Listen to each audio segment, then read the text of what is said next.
ಕಥಾಲೋಕಕ್ಕೆ ಸುಸ್ವಾಗತ ಪ್ರಿಯ ವೀಕ್ಷಕರೇ. ನಮ್ಮ ಭಾರತದಲ್ಲಿ ಒಂದು ಸಂಪ್ರದಾಯ ಇದೆ, ಅಂದರೆ ಹಿರಿಯರ ಪಾದ ಮುಟ್ಟಿ ನಾವು ಆಶೀರ್ವಾದವನ್ನು ಪಡಿತೀವಿ. ಇದು ಸಾವಿರಾರು ವರ್ಷಗಳಿಂದ ರೂಢಿಯಲ್ಲಿರುವಂಥ ಪದ್ಧತಿ. ಇದು ಕೇವಲ ಒಂದು ಆಚರಣೆನಾ ಅಥವಾ ಇದರ ಹಿಂದೆ ಏನಾದರೂ ವೈಜ್ಞಾನಿಕ ಕಾರಣಗಳಿದೆಯಾ ಅನ್ನೋದನ್ನ ಇವತ್ತಿನ ವಿಡಿಯೋದಲ್ಲಿ ತಿಳ್ಕೊಳ್ಳೋಣ.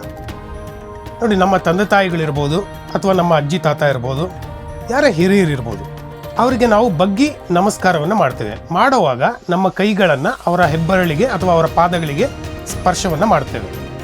ಇದೊಂದು ಪದ್ಧತಿ ಜಾರಿಯಲ್ಲಿದೆ. ನಿಮಗೆಲ್ಲ ಗೊತ್ತಾ, ಇದು ವೈಜ್ಞಾನಿಕ ತಳಹದಿಯ ಮೇಲೆ, ಅಂದರೆ ಸೈಂಟಿಫಿಕ್ ರೀಸನ್ ಮೇಲೆ ನಮ್ಮ ಪೂರ್ವಜರು ಮಾಡಿರುವಂತಹ ಒಂದು ಪದ್ಧತಿ.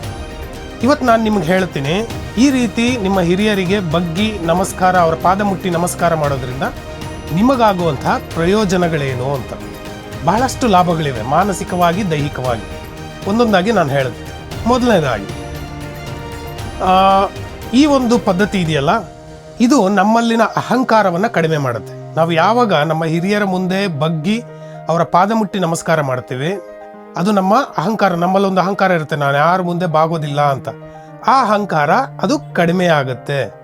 ನಾನು ನಮ್ಮ ಹಿರಿಯರ ಮುಂದೆ ಬಾಗೋದ್ರಲ್ಲಿ ತಪ್ಪಿಲ್ಲ, ನಮಗಿಂತ ಹೆಚ್ಚಿನ ಜ್ಞಾನ ಇರುವವರ ಮುಂದೆ ಅಥವಾ ನನಗಿಂತ ಹಿರಿಯರಾದವರ ಮುಂದೆ ಬಾಗುವುದರಲ್ಲಿ ತಪ್ಪಿಲ್ಲ ಅನ್ನೋ ಒಂದು ವಿನಯತೆಯನ್ನು ಈ ಪದ್ಧತಿ ನಮ್ಮಲ್ಲಿ ಬೆಳೆಸುತ್ತೆ.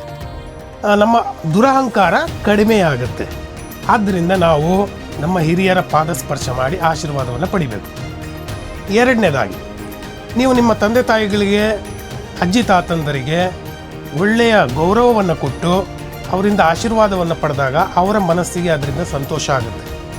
ನಿಮ್ಮ ಮತ್ತು ಅವರ ನಡುವೆ ಇರುವ ಸಂಬಂಧ ಏನಿದೆ ಅದು ಗಟ್ಟಿಯಾಗುತ್ತೆ, ಇನ್ನಷ್ಟು ಗಟ್ಟಿಯಾಗುತ್ತೆ. ಮಾನವ ಸಂಬಂಧ ಇನ್ನಷ್ಟು ಗಟ್ಟಿಯಾಗುತ್ತೆ.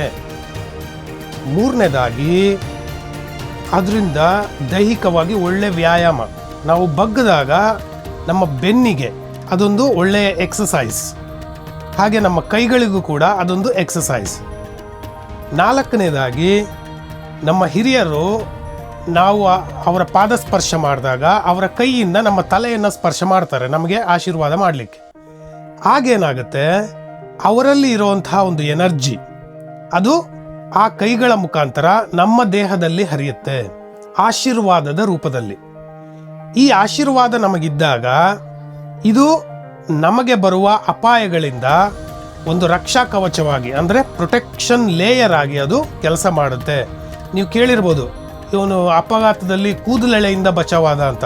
ಆಗ ಹಿರಿಯರು ಹೇಳ್ತಾರೆ, ತಂದೆ ತಾಯಿ ಆಶೀರ್ವಾದ ಅಥವಾ ದೇವರ ಆಶೀರ್ವಾದದಿಂದ ನೀನು ಬಚಾವಾದೆ ಅಂತ.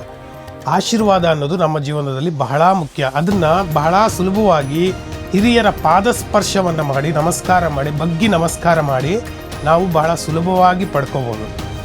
ಮತ್ತು ಈ ಎಲ್ಲ ಲಾಭಗಳಿರೋದ್ರಿಂದನೇ ನಮ್ಮ ಪೂರ್ವಜರು ಸಾವಿರಾರು ವರ್ಷಗಳಿಂದ ಈ ಪದ್ಧತಿಯನ್ನು ಜಾರಿಗೆ ತಂದಿದ್ದಾರೆ. ಆದರೆ ಇತ್ತೀಚೆಗೆ ಏನಾಗ್ತಾ ಇದೆ, ಎಲ್ಲ ಫ್ಯಾಷನ್ ಆಗೋಗ್ತಾ ಇದೆ. ಅಂದರೆ ಪೂರ್ತಿ ಬಗ್ಗೋದೇ ಇಲ್ಲ, ಅರ್ಧಂಬರ್ಧ ಬಗ್ಗೋದು, ಇಲ್ಲ ಅವರ ಮೊಣಕಾಲನ್ನು ಮುಟ್ಟಿ ನಮಸ್ಕಾರ ಮಾಡೋದು, ಇಲ್ಲ ಸುಮ್ಮನೆ ನಮಸ್ಕಾರ ಮಾಡೋ ಹಾಗೆ ಆ್ಯಕ್ಷನ್ ಮಾಡೋದು. ಇದರಿಂದ ಯಾವ ಪ್ರಯೋಜನವೂ ಇಲ್ಲ. ಇದರಿಂದ ನಿಮಗೆ ನಾನು ಹೇಳಿದ್ನಲ್ಲ, ಎನರ್ಜಿನೂ ಸಿಗಲ್ಲ, ಆಶೀರ್ವಾದನೂ ಸಿಗೋದಿಲ್ಲ, ನಿಮ್ಮ ದೇಹಕ್ಕೆ ಅದೊಂದು ವ್ಯಾಯಾಮನೂ ಅಲ್ಲ, ನಿಮ್ಮಲ್ಲಿನ ಅಹಂಕಾರ ಅಂತೂ ಕಡಿಮೆ ಆಗೋದೇ ಇಲ್ಲ. ಈ ಯಾವ ಲಾಭಗಳು ಇಲ್ಲದೆ ಇರೋ ಆ್ಯಕ್ಷನನ್ನು ಮಾಡಬೇಡಿ. ಯಾವುದೇ ನಮ್ಮ ಹಿರಿಯರು ಮಾಡಿರೋ ಯಾವುದು ಕೂಡ ಅದು ಮೂಢನಂಬಿಕೆ ಅಲ್ಲ. ಅದರ ಹಿಂದೆ ಇರುವಂಥ ಸೈಂಟಿಫಿಕ್ ರೀಸನ್ನ ತಿಳ್ಕೊಳ್ದೆ ಅಥವಾ ನಮ್ಗೆ ಗೊತ್ತಿಲ್ಲದೆ ನಾವು ಅದನ್ನು ಮೂಢನಂಬಿಕೆ ಅಂತೀವಿ. ನಾವು ಮೊದಲು ತಿಳ್ಕೊಂಡು ಆಮೇಲೆ ಆಚರಣೆಯನ್ನು ಮಾಡಬೇಕು.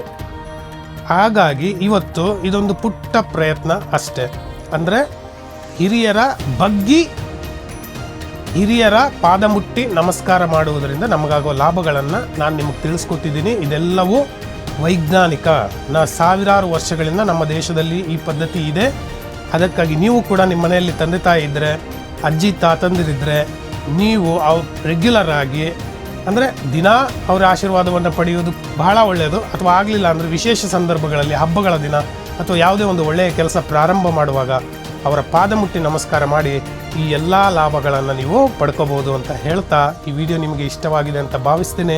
ಮತ್ತೆ ಮುಂದಿನ ವಿಡಿಯೋದಲ್ಲಿ ಇನ್ನೊಂದು ಹೊಸ ಕಥೆಯೊಂದಿಗೆ ಅಥವಾ ವಿಶೇಷವಾದಂಥ ಒಂದು ವಿಷಯದೊಂದಿಗೆ ನಿಮ್ಮನ್ನು ಭೇಟಿ ಮಾಡ್ತೀನಿ. ಅಲ್ಲಿವರೆಗೂ ಜೈ ಹಿಂದ್, ಜೈ ಕರ್ನಾಟಕ.